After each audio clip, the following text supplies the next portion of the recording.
प्रभू विष्णूंना देवी म्हणतात. नारायण, तुम्हीच निर्माण केलेला मनुष्य, तुम्हीच निर्माण केलेल्या जगात अंधार निर्माण करतोय. तुम्ही का अंधार निर्माण केलं? प्रभू हसतात आणि म्हणतात, देवी, म्हणजे तुमचं काय म्हणणं होतं? मी फक्त प्रकाशच निर्माण करायचा होता का? जर का मी अंधार निर्माणच केला नसता, तर प्रकाश आणि अंधार याचं महत्त्व, या दोन्हींची गरज तेवढीच आहे हे मनुष्याला कसं समजलं असतं? फुलाचं सुंदर अस्तित्व, फुलाची सुंदरता काटे नसते तर तेवढी समजली नसती.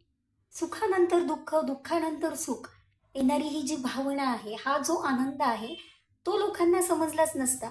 त्याच्यामुळे निर्मिती करताना प्रकाश आणि अंधार आणि मनुष्य आणि जग निर्मिती जरी माझीच असली, तरी इतिहास हा मनुष्याचा स्वतःला स्वतःच निर्माण करायचा आहे. विष्णू पुराण या एका आध्यात्मिक प्रवासात वाचण्यात आलेलं, वाचलेलं पण वेचलेलं